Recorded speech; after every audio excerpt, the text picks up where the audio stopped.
If you've spent any time here at the Four Boxes Diner, you understand an important point that we like to stress. That is that the anti-gun crowd doesn't need to pass new legislation to restrict your Second Amendment rights.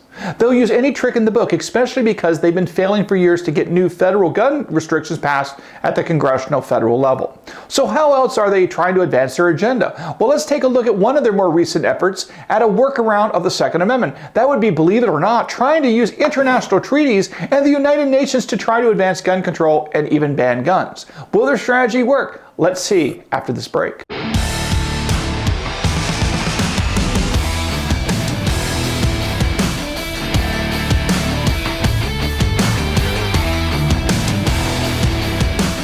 Hey folks, I'm Mark and welcome to the Four Boxes Diner. Okay, so do you remember from school how a bill becomes a law? Or if you're a bit older, maybe you'll remember that old Schoolhouse Rock song, you know, the one that says, "Hey, I'm just a bill and I'm sitting here on Capitol Hill." Well, first the House of Representatives has to, of course, vote to pass a bill, then the United States Senate has to vote to pass the same bill, and then the President has to sign it for it to become the law.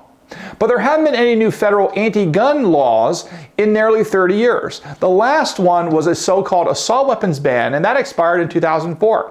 So you can understand why the anti-gunners like to try to find workarounds to our Second Amendment rights. We know that the anti-gunners pass the baton to whichever part of the government or society they control the most. If they control Congress, they try to pass gun control laws at the federal level through Congress. If they control a state legislature, let's say in New York, then they try to pass more gun control laws in New York. If they control the presidency, then they try to use executive orders from the president to hurt gun owners. And if they control the courts, they try to use lawfare by doing things like suing gun companies to make it harder and more expensive to make guns, which of course causes guns and ammunition to become more expensive for ordinary Americans like us. But today I want to talk about another crazy effort by the anti-gunners to undercut our Second Amendment rights. Today I want to talk about a United Nations supported international arms treaty. Why do you need to know about it? Why should you care about those silly folks with blue helmets on the east side of Manhattan at the United Nations? Well, for a couple of reasons you need to worry. First, the Biden administration has said that it intends to sign the treaty and make it binding on the United States. And of course, any gun control affecting small arms, such as rifles and handguns, is probably bad for American gun owners. And second, I think there's a broader point. You see, when you see a move like this, it teaches us what the anti-gunners' true intentions are. You see, anti-gunners love international law. Why do they love international law from my point of view? It's because it usually calls for all kinds of gun restrictions that would never fly in the United States under the Second Amendment's right to keep and bear arms. Now, before we drill down into the gun issue specifically, I want to let you know historically why many so-called American progressives, as I see it, like to rely on international law over American law. And that is because international law often has components and parts that those progressives prefer over what's in the United States Constitution or what's not in the United States Constitution. For example, if you look at lawsuits and legal strategies over the years on issues like the death penalty and social issues like gay marriage and gay rights, you will see many progressives in these legal fights trying to rely on international law in order to make their legal points in the legal cases. For example, you would have seen, and you would still see even now probably, progressives relying on international law to argue against the United States being allowed to use the death penalty to put to death convicted murderers. And you would also have seen progressives relying on international law in order to support gay rights and gay marriage in those cases back in the day. So what does this have to do with gun laws and gun rights, you might ask? Well, here's why it's relevant. We know that the United States right now has strong legal and constitutional protections for gun owners, including the Second Amendment itself. But let's look at Europe. Most European countries have super restrictive gun laws, and that is even infected countries that used to have strong gun rights and now have embraced a more gun control approach than they have in the past. If you want a great example of this, or perhaps a terrible example of this, let's take a look at the country of Switzerland. Switzerland has long had one of the world's highest gun rates of gun ownership. And how has Switzerland maintained its famous neutrality up there in the Swiss Alps? Well, it's because its neutrality policy is an armed neutrality policy. Military service in Switzerland is mandatory for able-bodied males, plus shooting clubs and competitions are a huge part, in fact, of Swiss culture going all the way back. Now, this all sounds great, right? So you might ask, what's the problem, Mark? Sounds like Switzerland's a great place. You see, the problem is that Switzerland was so interested in making money and taking advantage of the economic benefits of the European Union single market that, in my view, it gave up its national sovereignty by bowing to European politicians. And although Switzerland is not an official member of the European Union, it still had to bow to the European Union overlords and change its gun laws. You see, voters in Switzerland had to back a tightening of gun laws to conform with European Union regulations. In 2019, Swiss voters held a referendum that supported tougher gun control laws on, among other things, semi-automatic guns, because if they did not do so, you see, there was a risk that Switzerland as a country would have been kicked out of a geographic trading area called the Open Border Schengen area, which apparently allowed for free and open trade across certain national borders. So Swiss gun owners now have to deal with what certain European leaders want them to do with their guns. Now, isn't that swell? To me, it sounds terrible. But I'm sure that the anti-gunners in the United States were thrilled to see the Swiss sacrifice gun rights on the altar of global economics and global trade. But do you know what gets American anti-gunners really excited? The United Nations. Why, you might ask? It's because the United Nations is all in for gun control. To realize that this is true, all you need to do is look at the huge statue literally in front of the United Nations building in New York City, which is the shape of a firearm with its barrel twisted so it has been rendered inoperable. Art imitates life, as they say. Beyond their choice of art, keep in mind that the United Nations has adopted a bunch of resolutions restricting arms and guns. There's the Firearms Protocol. There's the Program of Action for Small Arms. There is the Register of Conventional Weapons. And of course, there's the Arms Trade Treaty we're talking about in this video. Now, what's the point of all this? In the United Nations' own words, the aim is to prevent, combat, and eradicate the harmful effects of small arms. In my view, that's just a fancy way of saying that they'll do whatever they can to restrict gun rights and make it harder for all of us to exercise our right to keep and bear arms under the Second Amendment. And notice how they use the phrase small arms? And what are small arms? Well, we know what they are. Those would be things like rifles and shotguns and handguns, which I'm guessing refers to the same sorts of weapons that are probably sitting in your closet right now. Now let's take a closer look at the United Nations Arms Trade Treaty. That's the one that the Biden administration has signaled that it wants to sign.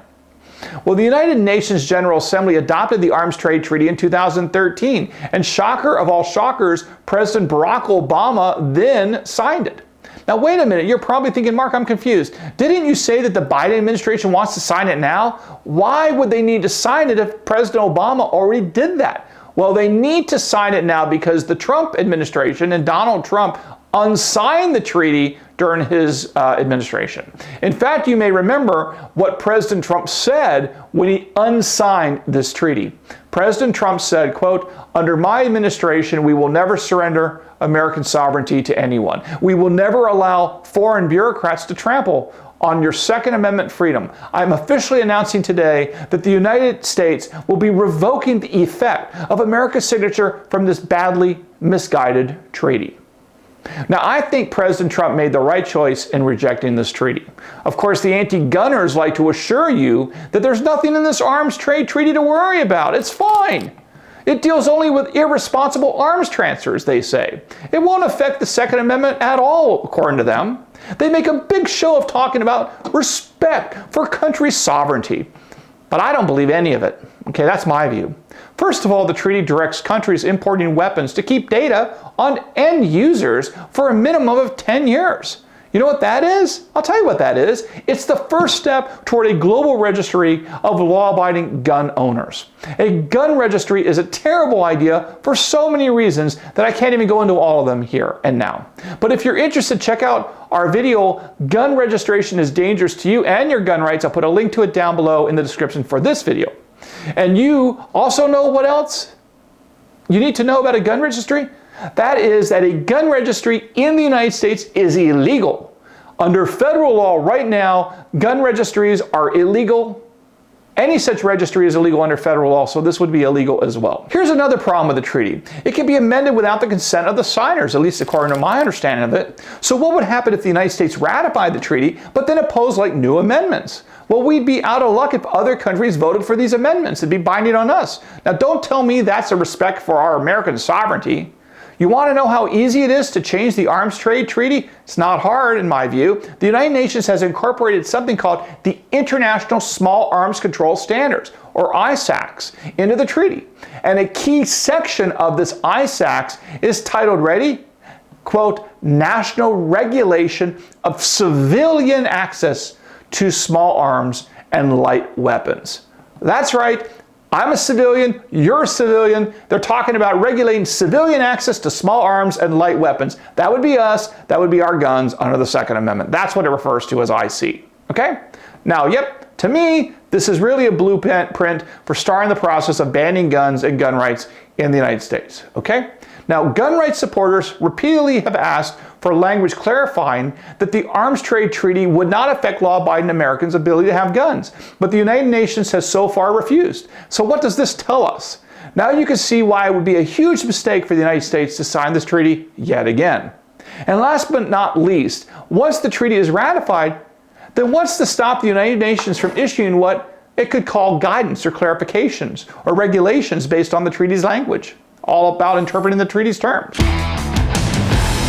Okay, I've told you about this treaty, but now I want to give you some good news about its future. You see, it's still possible that we might not have to worry about the Arms Trade Treaty even if Joe Biden signs it. And why is that? Well, according to the Constitution, no president can unilaterally impose treaty obligations on the United States. A treaty becomes binding law only when 2/3 of the United States Senate votes to ratify it. You see, the U.S. Constitution states, in effect, that the president shall have the power to make treaties, provided that 2/3 of the senators present concur.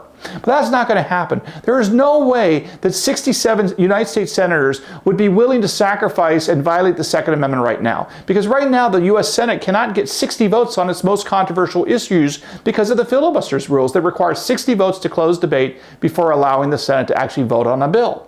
And this is why the Trump administration could unsign the treaty a few years ago, because the Senate never ratified it when Barack Obama signed it. And honestly, even if somehow 67 senators did vote to ratify the treaty, there's another constitutional safeguard for your Second Amendment rights. And that is that the Constitution itself is the supreme law of the land, so no treaty can displace the rights that the Constitution secures. Supreme Court precedent is clear on this point. But just ask other countries what ratifying the Arms Trade Treaty has done for them, or to them, I should say.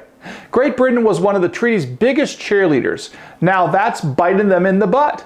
You see, activists have used that treaty in the United Kingdom to sue the British government repeatedly for various arms trades. I'll put links to those stories down below. So let's wrap up. I've taught you to watch out for how the anti-gunners are always looking for a new and improved angle to take away our Second Amendment rights. In this video, we talked about their efforts to use the United Nations and international law to pull off their gun control goals. But the good news here is that even if Joe Biden signs the United Nations Arms Trade Treaty now, the chances are practically nil that the U.S. Senate would ratify it and make it the law of America. But remember the real point of all of this. Signing the treaty would be a way of signaling the administration's anti-gun credentials to the world, and probably to its base of anti-gunners that are mad that Joe Biden has not done enough in their view to advance their domestic gun control agenda. And it tells you also that the anti-gunners in the White House, or beyond the White House, won't waste any opportunity if they get one to restrict your gun rights. That's why we're always keeping tabs on the anti-gunners here at the Four Boxes Diner. We track their moves so we can help you defend your gun rights. If they care enough to pursue a pipe dream of a United Nations treaty, they'll really fight where they have better chances of victory here domestically in the United States. And they know that they control right now the executive branch, and this gives them a lot of power. This administration is telling you exactly what they want to do to your gun rights, and that is to restrict them. And when they tell you they want to restrict them, you should believe them. Okay, well, thanks for joining me here at the Four Boxes Diner, where we serve fresh, hot Second Amendment news and analysis. And if you like what you've heard, please subscribe and spread the word, and we'll see you next time here at the Four Boxes Diner. Orders up. Table 2A.